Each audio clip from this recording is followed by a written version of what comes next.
the reason why I didn't want it, I'll be honest, the reason why I didn't want it is because online, I was looking at some homes, like some homes that were, really nice, that make me look really good. But this house, it's cute, and that's what she said, it's cute. I said, cute is not what I'm looking for. I'm looking for fabulous. So she said, it's cute, and I was like, yeah, it is cute. But what I understood was, I said, this house has everything that I asked my father for. And it wasn't what I wanted, it is what I needed. And you might say, you're one person, why do you need 3 bedrooms and 2 bedrooms? But I need it, I do. And so this house had everything that I needed, but it wasn't fabulous, but it's what I needed. And so it's not my dream home, but it's what I needed. And so I said, I'm gonna just put that one on the shelf. That's gonna be my security, my safety house. I'm gonna go look at these other houses, and then if they don't come through, then I'll just get this one. And so she's like, yeah, that's a good idea. So it doesn't hurt to look at some more stuff. But I started feeling this is my house. And so I started to fill out the application for this home, and I knew then I start to feel the fear, because I was like, I broke my lease, and that's on my rental history. That's on my credit report that I owe this money for breaking my lease. And so as I'm filling out this application, I didn't finish it, so I woke up the next day, and I finished. The Holy Spirit told me to finish that application. And so I woke up, I finished the application, and it got to the part about my previous housing. And so I put where I live, because everything was great. And then it had the housing prior, and so I decided to skip that, leave that blank. But I said, you know what? They can see, they're gonna know. You can't hide from the government. You can't hide from, they can have ways of finding out everything that you've done. So I said, you know what? I'm not gonna walk in deception. I'm not gonna try to hide this. I'm gonna just put what I put, what happened. And I said, if I have to lie and use deception to get a home, then it's not for me. And so I put that, and then as soon as I hit send, or maybe about 5 minutes later, my phone was ringing. And I said, hello, and they said, hello, Ms. Powell, we just received your application. We're looking over some stuff. I said, everything looks great, credit looks great, everything. Only thing that is an issue is, and I knew, and they said that you broke your lease at your previous apartment. And I said, I did. I said, if it's a problem, if that's the only thing that's stopping me from getting this house, then I'll go ahead and pay it. And I said, this is the reason why, and I began to explain why I broke my lease. And they said, you know what? Don't even worry about it. What we do is we value transparency and honesty. And because you were transparent and you were honest and tried to tell us what happened, don't even worry about that. When can you come into the office, sign your contract, and get the keys? This was on December 1st, the day that I had to be out of my apartment. And I was like, thank you. I said, I will be there. And the thing is, the reason why, and I'm not going to say the Holy Spirit, God told me, the Father told me, get up and finish that application, because I have a tendency to procrastinate. I did not know that the leasing office closed at 12 o'clock every day.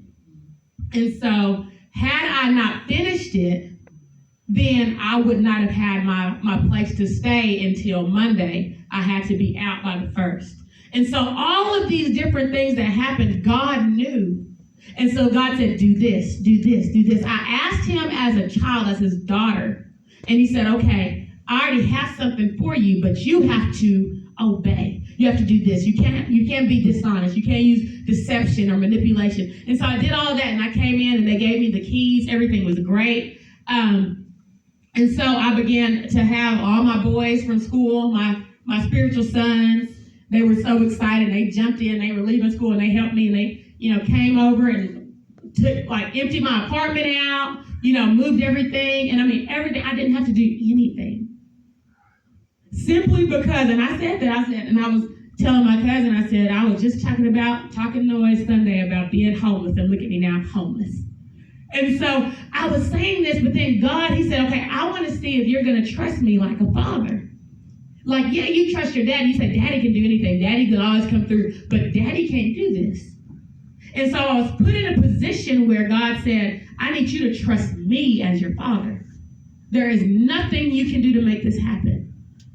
And so, long story short, like I said, well, long story long, I'm in my house, and I could tell you guys about like all of the little things that have happened just over the course of these past 3 days that you just know, wow, this has to be God.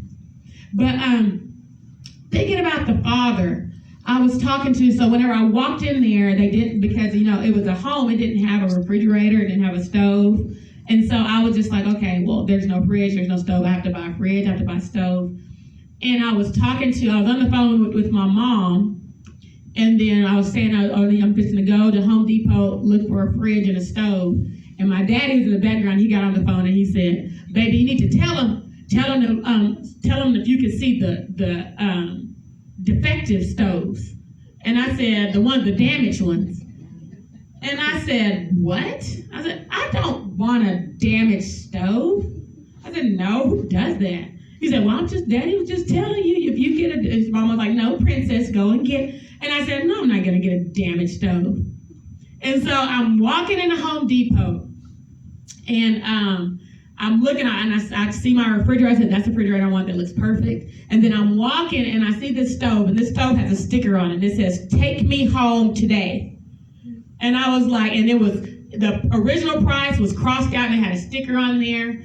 And it said, take me home today. And I was like, I will take you home today. And I said, I got my stove, I got my fridge. Comes to find out, that was one of the damaged stoves. And so I get this stove and I take it home, and then my daddy looks and he said, baby, you see this little scratch right here? And I said, oh, that's fine. And so that is a small little scratch on that stove that because of that, it took almost like $250 off of that stove. And they brought it back. And so I was able to take that stove home because of that scratch. And I was like, wow. And the stove was the exact brand that the microwave was in that home. And it looked like they came together. And I said, this is the Father. Listening to the Father knows exactly what we need. And see, with me, like I said, I'm very comfortable with trusting the Holy Spirit. I'm very comfortable. I know the Holy Spirit. But the Father is something that I did not have an intimate relationship with.